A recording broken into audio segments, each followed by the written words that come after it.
So hello everyone, welcome back to my YouTube channel. My name is Shahid and you are watching my YouTube channel as Dot Hasan Classes. तो student कैसे हो आप सब? I hope आप लोग बहुत ही अच्छे से होंगे। तो आज हम लोग स्टार्ट करने वाले हैं क्लास 11 कॉस्टिंग से एक बहुत ही इंपॉर्टेंट चैप्टर स्टार्ट करने वाले हैं जिसका नाम है कॉस्ट शीट। तो ये जो चैप्टर जो है आप लोग का वेस्ट बंगाल बोर्ड में टोटल जो है 8 मार्क्स का सम्स आता है। तो हम लोग जो स्टार्ट करने वाले हैं कॉस्ट शीट, इससे 8 मार्क्स का सम्स आता है और ये जो है बहुत ही इंपॉर्टेंट चैप्टर है।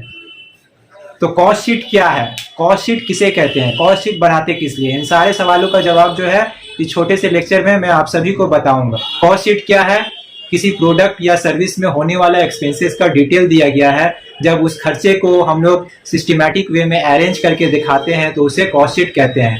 कॉस्ट शीट बनाने का मेन मकसद होता है एक कॉस्ट अकाउंटेंट के लिए बिजनेस का प्रॉफिट या लॉस को दिखाना होता है। हम जो ये प्रोडक्ट बना रहे हैं या फिर सर्विस प्रोवाइड कर रहे हैं, इसमें दो तरह के खर्चे होते हैं। पहला है डायरेक्ट एक्सपेंस, दूसरा है इनडायरेक्ट एक्सपेंस। क्या मतलब है इन दोनों का?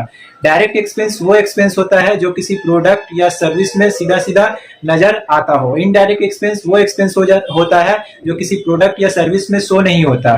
तो आइए एक एग्जाम्पल के जरिए मैं बहुत ही ईजी वे में आपको समझा रहा हूँ। तो एक्सपेंसेस दो तरह के होते हैं।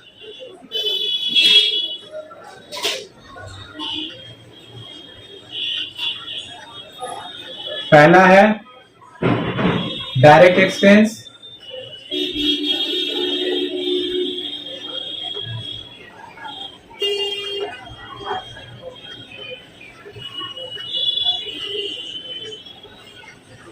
दूसरा है इनडायरेक्ट एक्सपेंस।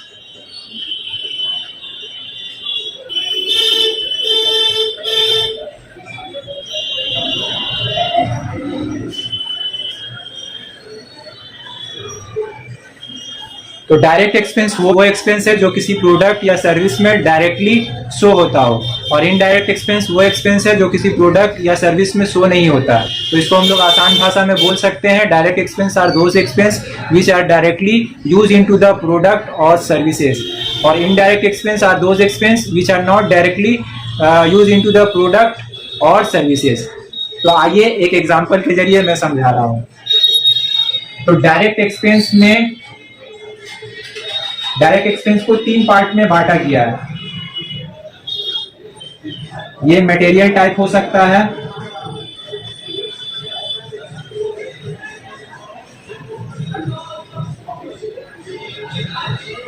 दूसरा लेबर टाइप हो सकता है और तीसरा जो है एक्सपेंस। ये भी 3 टाइप का हो सकता है।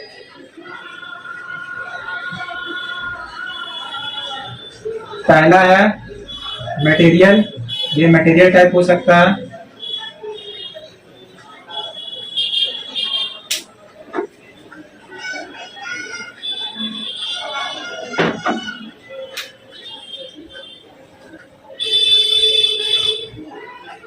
दूसरा लेबर टाइप हो सकता है और तीसरा जो है एक्सपेंस।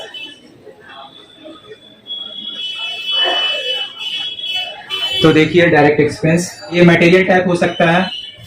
सपोज कर लीजिए कोई मैन्युफैक्चरिंग कंपनी ये मार्कर बनाने का काम कर रही है। तो मार्कर बनाने में जो भी इसमें मटेरियल यूज हुआ, इसमें जो भी इंक लगा, ये प्लास्टिक लगा, तो ये कौन सा एक्सपेंस हो गया? डायरेक्ट एक्सपेंस हो गया। ठीक है। ठीक उसी तरीके से ये मटेरियल बनाने में, ये पेन बनाने में, मार्कर बनाने में इसमें लेबर का जरूरत पड़ा है, तो इसको कौन बनाएगा? लेबर बनाएगा। तो ये भी कौन सा एक्सपेंस हो गया? डायरेक्ट एक्सपेंस हो गया। तीसरा जो है एक्सपेंस, ठीक है, ये मार्कर बनाने में जो भी इसमें प्रिंटिंग में जो भी खर्चा हुआ, एक्सपेंस हुआ है, तो वो कौन सा एक्सपेंस हो गया? डायरेक्ट एक्सपेंस हो गया। सपोज कर लीजिए जैसे नाम दिया हुआ देखिए मार्कर का लुक्सोल, तो ये कौन सा एक्सपेंस हो गया? डायरेक्ट एक्सपेंस हो गया। इनडायरेक्ट एक्सपेंस जो शो नहीं होता, तो इसमें भी 3 पार्ट में बांटा गया है। ये मटेरियल टाइप हो सकता है, लेबर टाइप हो सकता है, तीसरा एक्सपेंस हो सकता है। तो सपोज कर लीजिए ये मार्कर बनाने में जो मशीन में ग्रीस यूज हुआ है, ठीक है, इनडायरेक्टली यूज हुआ है, तो वो कौन सा एक्सपेंस हो गया? इनडायरेक्ट एक्सपेंस हो गया। ठीक है। तो सपोज कर लीजिए ये मार्कर में तो यूज नहीं हुआ मगर वो मशीन में यूज हुआ, तो मशीन से ये बना है, ठीक है, इनडायरेक्टली एक्सपेंस हुआ है, इनडायरेक्ट मटेरियल हो गया। ठीक है। ठीक उसी तरीके से लेबर, ठीक है। तो फैक्ट्री खोल के रखे हैं तो फैक्ट्री में अकाउंटेंट का भी जरूरत पड़ेगा, ठीक है। साफ सफाई के लिए क्लीनर का भी जरूरत पड़ेगा। तो इस तरह के खर्चे को वो तो लोग तो मार्कर नहीं बना रहा, मगर ये क्या हो रहा है फैक्ट्री के लिए, मैन्युफैक्चरिंग कंपनी के लिए क्या हो रहा है, ये इनडायरेक्ट एक्सपेंस हो रहा है, ठीक है। तो इनडायरेक्ट लेबर समझ में आया, ठीक उसी तरीके से एक्सपेंस। तो एक्सपेंस जो लिखा हुआ है, आप फैक्ट्री खोल के रखे हैं तो फैक्ट्री में रेंट का खर्चा हो गया, ठीक है, और भी बहुत सारा खर्चा हो गया। तो ये कौन सा एक्सपेंस हो गया, इनडायरेक्ट एक्सपेंस हो गया, ठीक है। फैक्ट्री का इलेक्ट्रिक का खर्चा है, ठीक है। तो इस तरह का खर्चा को क्या बोलते हैं हम लोग, इनडायरेक्ट एक्सपेंस। उम्मीद है कि ये आपको डायरेक्ट एक्सपेंस और इनडायरेक्ट एक्सपेंस समझ में आया होगा। तो आइए एक बार कॉस्ट शीट का फॉर्मेट को देख लेते हैं। तो ये है पूरा कॉस्ट शीट का फुल डिटेल फॉर्मेट। तो इस फॉर्मेट को आप लोग अच्छे से देख लीजिए, क्योंकि फॉर्मेट अगर अच्छे से आप लोग देख लीजिएगा, फॉर्मेट अगर समझ में आ जाएगा तो सम्स बनाना कोई बड़ा बात नहीं है। तो ये कॉस्ट शीट का फॉर्मेट जो है हम डिस्क्रिप्शन में भी लिंक डाल देंगे, वहां से भी आप जो है फॉर्मेट को डाउनलोड कर लीजिएगा। पहले ये फॉर्मेट को अच्छे तरीके से आप लोग समझ लीजिए। तो सबसे पहले हम लोग लिखेंगे कॉस्ट शीट, ठीक है। उसके बाद और statement of cost sheet for the period ended. Statement of cost sheet भी हम लोग लिख सकते हैं, जैसा बोलेगा क्वेश्चन में उस हिसाब से लिखेंगे। तो कॉस्ट शीट और statement of cost sheet for the period ended. अगर प्रोडक्शन दिया हुआ है कितना यूनिट प्रोडक्शन कर रहा है तो यहाँ पे हम लोग लिख देंगे प्रोडक्शन यूनिट। फिर उसके बाद पर्टिकुलर्स लिखेंगे, रुपीज टोटल कॉस्ट, फिर उसके बाद पर यूनिट कॉस्ट का एक कॉलम करेंगे। सबसे पहले हम लोग लिखेंगे ऊपर में opening stock of raw material. जो मटेरियल आपके पास पहले से है उसको हम लोग लिख देंगे। तो यहाँ पे opening stock of raw material लिख दिए और यहाँ पे अमाउंट लिखेंगे। फिर उसके बाद ऐड करेंगे परचेज ऑफ रॉ मटेरियल। कोई रॉ मटेरियल परचेज किया जा रहा है तो वो यहाँ पे लिख देंगे। ऐड करेंगे कैरेज इनवर्ड, अगर कैरेज दिया जा रहा है तो कैरेज जो है यहाँ पे ऐड बैक हो जाएगा। ठीक उसी तरीके से फ्रेट दिया जा रहा है तो फ्रेट भी ऐड बैक हो जाएगा, इनवर्ड फ्रेट। इंपोर्ट ड्यूटी दिया जा रहा है तो ये भी जो है एक्सपेंस है, तो इसको जो है ऐड बैक कर लेंगे। डॉक चार्जेस, इंश्योरेंस एक्सेट्रा, अगर इन तीनों ये सारा में से कुछ भी दिया हुआ है तो यहाँ पे जो है ऐड बैक करके लिख देंगे। लेस करेंगे closing stock of raw materials. कोई closing stock of raw material दिया हुआ है तो वो जो है माइनस हो जाएगा। फिर उसके बाद लेस करेंगे परचेज रिटर्न। परचेज रिटर्न अगर दिया हुआ है तो वो भी जो है माइनस कर देंगे। फिर अगर आप normal loss of raw material दिया हुआ है तो वो भी जो है माइनस होगा। फिर उसके बाद raw material sold as scrap, अगर कोई स्क्रैप वैल्यू दिया हुआ है रॉ मटेरियल का तो वो भी जो है माइनस करेंगे हम लोग। माइनस करके यहाँ पे लिख देंगे। तो ये मेरा जो निकल जाएगा क्या निकलेगा, रॉ मटेरियल कंज्यूम, यहाँ पे हम लोग लिख देंगे, ठीक है। और उसका पर यूनिट अगर निकालने बोलेगा तो यहाँ पर पर यूनिट भी हम लोग निकाल के दिखा देंगे। तो ये है पर यूनिट कॉलम का। तो यहाँ पे देखिए, तो फिर उसके बाद डायरेक्ट लेबर लिखते हैं। डायरेक्ट लेबर का दूसरा नाम है डायरेक्ट वेजेस। दोनों में से कुछ भी अगर क्वेश्चन में दिया हुआ है तो ये दोनों में से कुछ भी हम लोग लिख देंगे। तो सपोज करिए डायरेक्ट लेबर दिया हो तो डायरेक्ट लेबर लिखेंगे और यहाँ पर डायरेक्ट जो है बाहर का कॉलम में लिख देंगे। डायरेक्ट लेबर का दूसरा नाम होता है डायरेक्ट वेजेस। फिर उसके बाद जो है डायरेक्ट एक्सपेंसेस। डायरेक्ट एक्सपेंस का दूसरा नाम है चार्जेबल एक्सपेंस। ये दोनों में से भी कुछ भी दिया हुआ रहेगा तो वो भी जो है यहाँ पे लिख देंगे। यहाँ पे लिखने के बाद ये तीनों को जो है ऐड बैक करेंगे तो ये हम लोग का निकल जाएगा प्राइम कॉस्ट, ठीक है। इसका भी पर यूनिट निकाल सकते हैं, पर यूनिट निकाल के अगर बोलेगा तो निकाल के दिखा दीजिएगा। तो यहाँ पे जो है हम लोग फिर उसके बाद लिखेंगे हेडिंग में फैक्ट्री ओवरहेड, उसका दूसरा नाम है वर्क ओवरहेड। तो यहीं पे लिखेंगे डिटेल का कॉलम में ऐड करते हैं opening stock of WIP। WIP का मतलब वर्क इन प्रोग्रेस, ठीक है। तो यहाँ पे ऐड करेंगे opening stock of WIP, less करेंगे closing stock of WIP। Closing stock of WIP दिया हुआ है तो वो माइनस कर देंगे।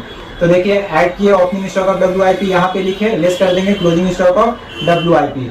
तो यहाँ इधर से जो अमाउंट आएगा वो यहाँ पे लिख देंगे, ठीक है।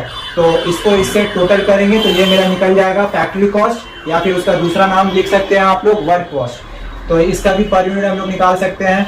फिर उसके बाद हेडिंग देंगे office and administration overhead. Office and administration overhead direct बाहर का कॉलम में लिखेंगे। फिर उसके बाद इसको इससे ऐड करेंगे तो ये मेरा निकल जाएगा cost of production. Cost of production मेरा निकल जाएगा, ठीक है। और अगर opening stock of finish goods दिया हुआ है तो फिनिश गुड्स को ऐड कर देंगे। तो यहाँ पर opening stock of finish goods, जो माल बन के रेडी हो जाता है उसको बोला जाता है फिनिश गुड्स, ठीक है। पक्का माल जो हो जाता है, पक जाता है मगर माल रेडी हो जाता है तो उस माल को क्या बोला जाता है, फिनिश गुड्स, ठीक है। तो फिनिश गुड्स को यहाँ पे हम लोग लिख देंगे। फिर उसके बाद लिस्ट करेंगे closing stock of finish goods.